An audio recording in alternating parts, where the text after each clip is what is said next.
اعوذ باللہ من الشیطان الرجیم، بسم اللہ الرحمن الرحیم۔ میں آپ کے سامنے ایک پروگرام لے کر حاضر ہوئی ہوں جس میں ہم انشاءاللہ اس رمضان المبارک میں قرآن عظیم الشان اور ہمارے جو سماجی رویے ہیں اس کے بارے میں انشاءاللہ بات کریں گے کہ قرآن کریم کس طرح سے ہمیں ہمارے رویوں کے بارے میں بتاتا ہے، ہدایات دیتا ہے۔ اور آج کل جو خاص طور پر کورونا کے بعد کی جو دنیا ہے اور اس میں جو ہمیں قرآن کریم کی گائیڈنس کی ضرورت ہے، چونکہ رمضان المبارک قریب آ رہا ہے اور ہم لوگ ضرور اس سے استفادہ کریں گے کہ ویسے ہی لوگ قرآن کریم کے ساتھ زیادہ تعلق جوڑ لیتے ہیں اور قرآن کریم سے گائیڈنس لیتے ہیں۔ تو انشاءاللہ ہم پورے رمضان المبارک میں آپ کو مختلف علماء کرام اور عالمات جو محترمات ہیں ان کے ساتھ ہم انشاءاللہ گفتگو کریں گے، اور پورے قرآن کریم میں ہم ترتیب وار انشاءاللہ چلیں گے کہ ہمیں ہر صورت میں اور ہر سپارے میں اللہ تعالیٰ نے کیا ہدایات دی ہیں۔ تو آج ہم تھوڑا سا قرآن کریم کے بارے میں جان لیتے ہیں کہ اللہ تعالیٰ نے یہ اتنی بڑی نعمت جو ہمیں عطا کی ہے اس کے بارے میں ہم جانیں کہ اللہ تعالیٰ نے اسے نازل کیوں کیا۔ سب سے پہلے تو ہم جب قرآن کریم کھولتے ہیں تو اس میں سورہ فاتحہ ملتی ہے، اور اس میں ہم پہلے اللہ رب العالمین کی تعریف بیان کرتے ہیں اور اس کی ثنا بیان کرتے ہیں، اس کی رحمتوں کا ذکر کرتے ہیں اور اس کی بادشاہت کا ذکر کرتے ہیں، اور اس کے بعد ہم ایک بانڈ جوڑتے ہیں ایاک نعبد و ایاک نستعین کی، کہ بے شک ہم صرف آپ ہی کی عبادت کریں گے، آپ کا کہنا مانیں گے، آپ کی غلامی کریں گے۔ جس طرح ایک غلام اپنے آقا کی بات مانتا ہے اسی طرح سے آپ کی بات مانیں گے، اور یہ کام ہے تھوڑا سا مشکل، شیطان اسے کرنے نہیں دے گا، تو اس میں ہمیں آپ ہی کی مدد کی ضرورت ہوگی۔ اور پھر اللہ سے استعانت طلب کرتے ہوئے ہم پھر اللہ تعالیٰ سے صراط مستقیم اور اس ہدایت کی ہم دعا کرتے ہیں، اور ہم اللہ تعالیٰ سے کہتے ہیں اہدنا الصراط المستقیم، اور ہمیں ان لوگوں کا راستہ دکھا جن پر ہمیشہ سے جو تیرے انعام یافتہ لوگ ہیں، جن پر تو نے انعام کیا ہے، اور ان لوگوں کے راستے پر نہ چلانا جو تیرے غضب کے مستحق ٹھہرے اور جو راہ سے گمراہ ہو گئے۔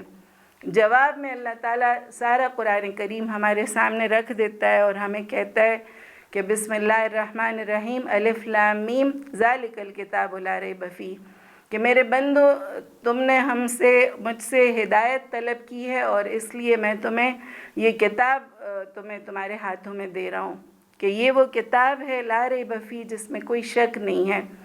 شک جو ہے وہ ایمان کی ضد ہے، ایمان شک کی ضد ہے، اور اللہ تعالیٰ فرماتے ہیں جو مجھ پر ایمان رکھتا ہے اور جو میری کتابوں پر ایمان رکھتا ہے ان کو پھر کسی شک و شبے میں اور کسی تردد میں نہیں پڑنا۔ تو کہا اس میں کوئی کتاب میں کوئی مشکل بات نہیں ہے، کوئی شک کی بات نہیں ہے، یہ بالکل ایک وہی سیدھی راہ تمہیں دکھائے گا، لیکن یہ ہدایت ہے صرف متقین کے لیے۔ ہدایت کا لفظ جب آتا ہے تو میرے سامنے بالکل جیسے ایک شاہراہ ہوتی ہے، جیسے موٹر وے ہے کہ آپ اس کے اوپر ایک دفعہ چڑھ جاتے ہیں، پھر وہ سڑک آپ کو خود بخود لے کے چلی جاتی ہے جہاں بھی آپ نے جانا ہو، جس منزل پر بھی جانا ہو۔ اسی طرح قرآن کریم کو جب ہم کھولتے ہیں تو وہ ہمیں اپنے رب کے پاس سیدھا راستے پر ہمیں وہ اس شاہراہ کی، زندگی کی شاہراہ پر وہ ہمیں لے جاتی ہے جو سیدھا ہمارے رب اور ہمارے جنت تک پہنچتا ہے۔ تو اسی لیے یہ ہدایت جو ہے یہ ان متقین کے لیے، اور متقین کون ہیں؟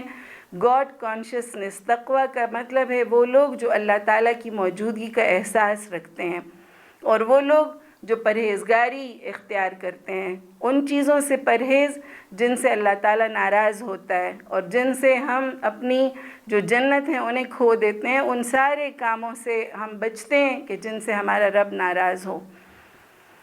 سورہ رحمان میں اللہ تعالیٰ نے پوری دنیا جہان کی نعمتوں کا ذکر کیا، آخرت کی بھی نعمتوں کا ذکر کیا، لیکن اس کی سب سے پہلی آیت میں اللہ تعالیٰ فرماتا ہے بسم اللہ الرحمن الرحیم، الرحمن علم القرآن، کہ رحمان کی سب سے بڑی رحمت یہ ہے کہ اس نے قرآن کریم کی تعلیم دی، اور یہ قرآن کریم اتنی بڑی نعمت ہے کہ اللہ تعالیٰ سورہ یونس میں ہمیں فرماتا ہے بسم اللہ الرحمن الرحیم، یا ایھا الناس قد جاءتکم موعظۃ من ربکم وشفاء لما فی الصدور، کہ اے لوگوں تمہارے پاس تمہارے رب کی طرف سے ایک نصیحت آ گئی ہے، اور یہ ان تمام بیماریوں کا علاج ہے جو تمہارے دل میں بیماریاں ہیں، ان سب کا، جو سینے میں بیماریاں ہیں ان سب کا علاج ہے۔ یہ نصیحت انسان اپنے پیاروں کو کرتا ہے، راہ چلتے ہوئے لوگوں کو کوئی نصیحت نہیں کرتا۔ اللہ رب العالمین بھی ہمیں 70 ماؤں سے بڑھ کر پیار کرنے والا رب ہے، اور وہ ہمیں نصیحت کر رہا ہے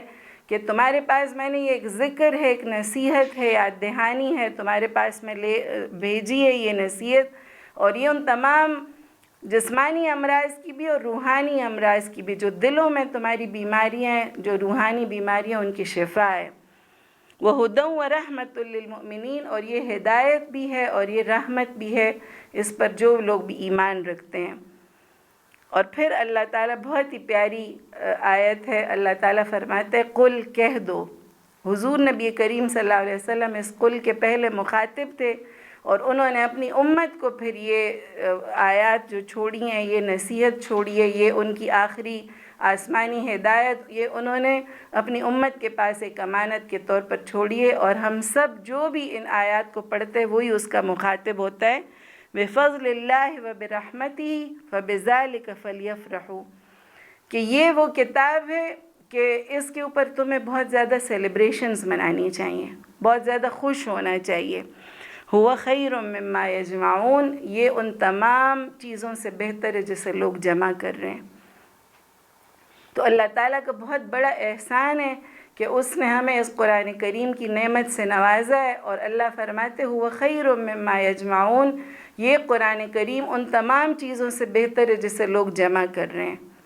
تو یہ رمضان کا مہینہ آ رہا ہے، اور انشاءاللہ شہر رمضان الذی انزل فیہ القرآن، اور اللہ تعالیٰ نے فرمایا یہ وہ مہینہ ہے جو اس میں قرآن کریم کو نازل کیا گیا ہے، اور یہ جو رمضان کا مہینہ ہے یہ جشن نزول قرآن کا مہینہ ہے۔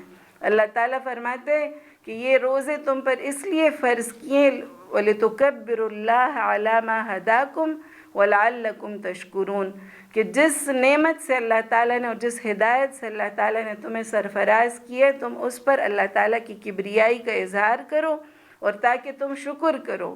یعنی یہ شکرانے کے طور پر ہم پر یہ روزے فرض کیے گئے ہیں کہ اللہ نے اتنی بڑی نعمت سے ہمیں نوازا ہے۔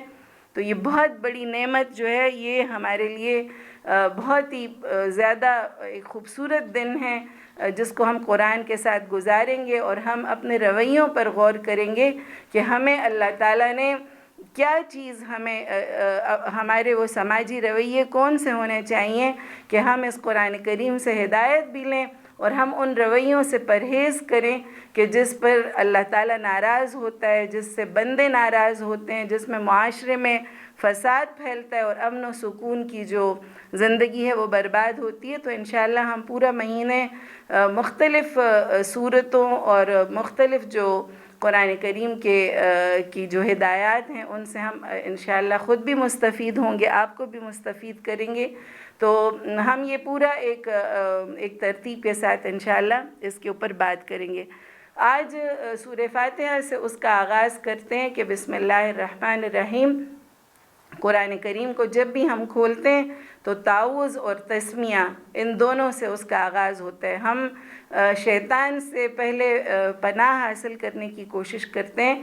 اعوذ اور تعوذ کہتے ہیں پناہ مانگنا، اور اعوذ باللہ جب بھی انسان پڑھتا ہے تو مجھے یاد آ جاتا ہے کہ جیسے ایک ماں کی گود میں بچہ جو ہے وہ بلبلاتا ہوا اور روتا ہوا بچہ جو ہے وہ ماں کی گود میں چپ کر جاتا ہے، یا جب اسے ماں اپنے دوپٹے میں چھپا لیتی ہے اور اس کو لگتا ہے کہ میں اس ماں کی گود میں اور ماں کے دوپٹے میں میں ساری چیزوں سے محفوظ ہو گیا ہوں۔ اسی طرح سے جب اعوذ باللہ پڑھتے ہیں تو انسان اپنے رب کی پناہ حاصل کرتا ہے اور کہتا ہے کہ اے رب مجھے ساری چیزوں سے ڈر لگ رہا ہے، تو آپ ہی ہیں میری آخری پناہ گاہ، تو مجھے اپنی پناہ میں لے لیجئے گا۔ اور شیطان مردود سے، وہ شیطان جو آپ کی جناب سے اور آپ کے دربار سے مردود ہو کے نکلا ہے، اور جس نے چیلنج کیا تھا آپ کو کہ میں آپ کو آپ کے بندوں کو نہیں آپ کا رہنے دوں گا، تو اللہ تعالیٰ ہمیں اس شیطان مردود سے آپ کی پناہ میں آنا ہے۔ پھر ہم بسم اللہ پڑھتے ہیں۔ بسم اللہ کے فائدے یہ ہیں کہ انسان جب اللہ کا نام لے کے کسی کام کرنے کا آغاز کرتا ہے تو اللہ تعالیٰ اس میں اپنی برکات بھی نازل کرتے ہیں اور ان کو سیدھی راہ کی ہدایت دیتا ہے جو لوگ بھی بسم اللہ پڑھتے ہیں. اور پھر ہم کہتے ہیں الحمدللہ رب العالمین کہ اے اللہ تعالیٰ ساری تعریف آپ کے لیے ہے.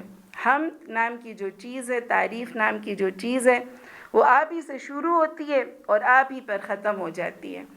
اور کائنات میں جتنی بھی خوبصورتی ہے، جتنا بھی جمال ہے، جتنی بھی خوبیاں ہیں، وہ سب آپ ہی کے لیے ہیں. آپ ہی نے ان کو پیدا کیا. جیسے ہم کوئی ڈرائنگ کرتے ہیں اور پھر وہ ڈرائنگ اگر کسی کو بہت اچھی لگتی ہے تو پھر لامحالہ اس کے مصور کا نام ذہن میں آتا ہے کہ یہ اسی نے بنائی ہے، تو یہ بندہ بہت اچھا ہے.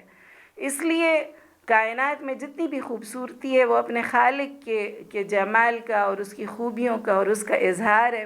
اور ہم اللہ رب العالمین کو کہتے ہیں اللہ تعالیٰ کائنات کی جتنی بھی خوبیاں ہیں وہ آپ ہی کے لیے ہیں. اور تو کون ہے؟ رب. رب وہ مالک ہے، وہ پروردگار ہے، پرورش کرنے والا ہے، ضروریات بہم پہنچانے والا ہے. اور رب کی ایک مطلب یہ کہ وہ اصلاح احوال کا ذمہ دار ہے. بالکل ایسے ہی جیسے کہ ماں اپنے بچوں کی ساری جو خرابیاں ہیں ان کو وہ لوگوں کے سامنے نہیں لاتی، ان کے اوپر پردے ڈالتی رہتی ہے. اسی طرح رب بھی 70 ماؤں سے بڑھ کر پیار کرنے والا رب ہے، اور وہ بھی بندوں کے اپنے گناہوں کو ان کو بالکل ڈھانپ کے اور لوگوں کو بڑی عزت کے ساتھ بٹھایا ہوتا ہے. ہم لوگ سب لوگ اگر ہمارے گناہ اللہ تعالیٰ اس کے پردے ہٹا دے تو کوئی بھی اس دنیا میں عزت کی زندگی نہ گزار پائے. تو رب نے بہت سارے پردے ڈالے ہوتے ہیں، پھر وہ سارے جو بگڑے ہوئے کام ہیں ان کو وہ ٹھیک کر دیتا ہے. ہم سارے کام غلط کر رہے ہوتے ہیں اور اللہ تعالیٰ ان کو سارے کاموں کو ہمارے سنوار رہا ہوتا ہے. تو رب ہم کہتے ہیں اللہ تعالیٰ بس تو ہی ہمارا مینٹینر بھی ہے، تو ہی سسٹینر بھی ہے، تو ہماری ڈیولپمنٹ بھی کرتا ہے اور تو ہی ترقی کے سارے راستے بھی ہمارے لیے کھولتا ہے. تو ہمارا رب ہے. اور کون ہے؟ رب العالمین.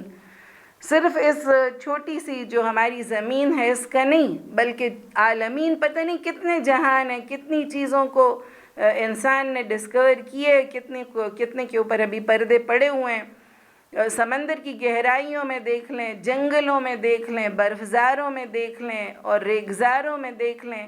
اس ایک زمین کو بھی اللہ تعالیٰ نے، اس کے بھی بہت سارے ایسے گوشے ہیں کہ جس کو بھی انسان نے نہیں ڈسکور کیا. اور پھر کائنات تو اگر اس کو ہم سوچ بھی لینا تو ایک ہی لفظ آتا ہے اللہ اکبر.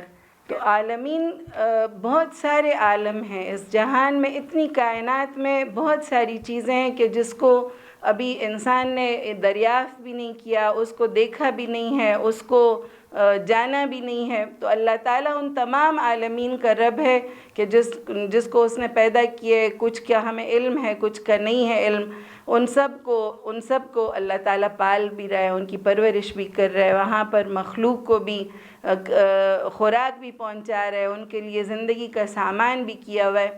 وہ ساری چیزیں اللہ تعالیٰ کی مخلوق ہیں.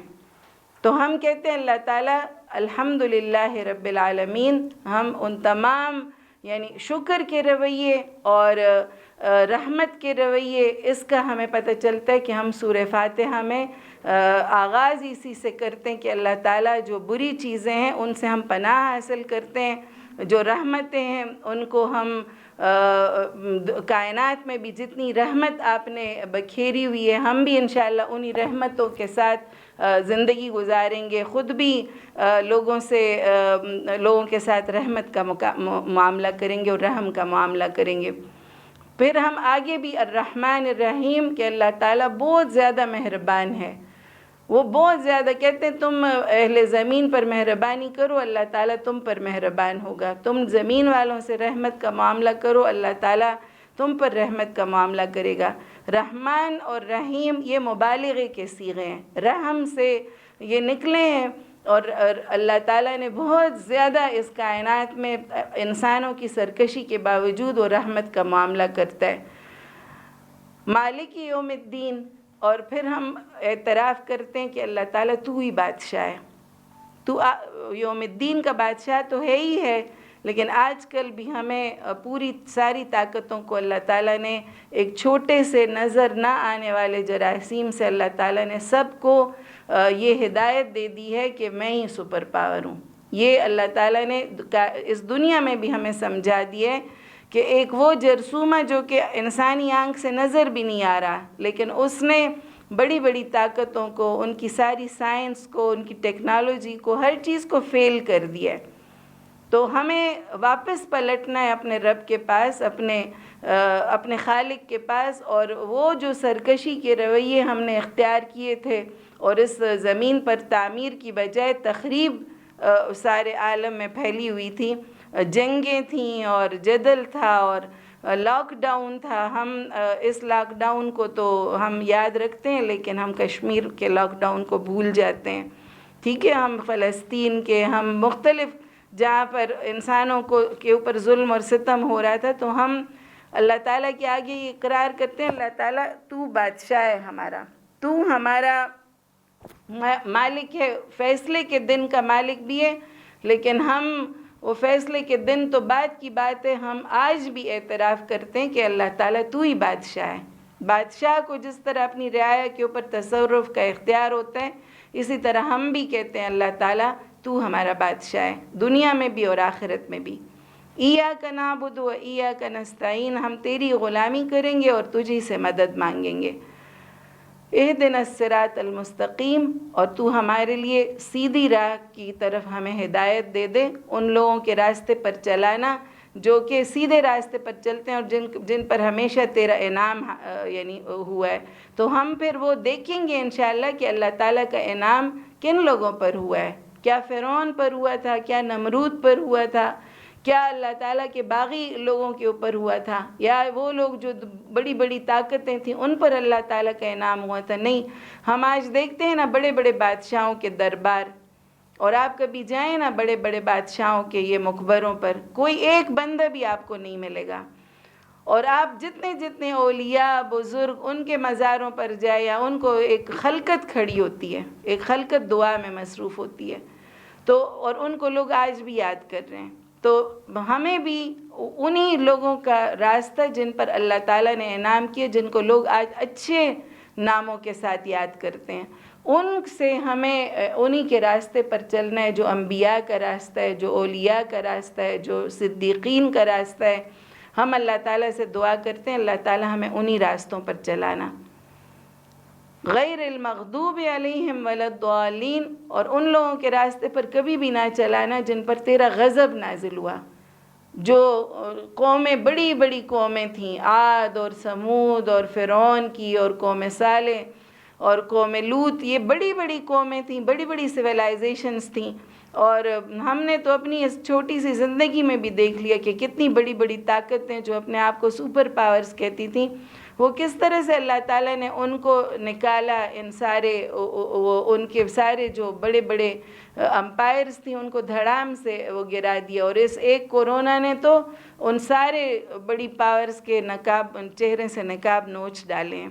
تو ہم اللہ تعالیٰ سے دعا کرتے ہیں اللہ تعالیٰ اپنے ان لوگوں کے راستے پر چلانا جو کہ جن پر تیرا انعام نازل ہوا ہے، جو تیرے انعام یافتہ لوگ ہیں، انہی کے قافلے میں شامل کرنا، اور ان لوگوں میں کبھی بھی نہ شامل کرنا جن پر تیرا غضب نازل ہوا اور جو لوگ گمراہ ہو گئے. ولا الضالین، ایک دفعہ سیدھی راہ پر چل پڑے، ایک دفعہ نبیوں جو انبیاء تھے ان کے راستے پر چل پڑے اور پھر ان سے گمراہ ہو گئے.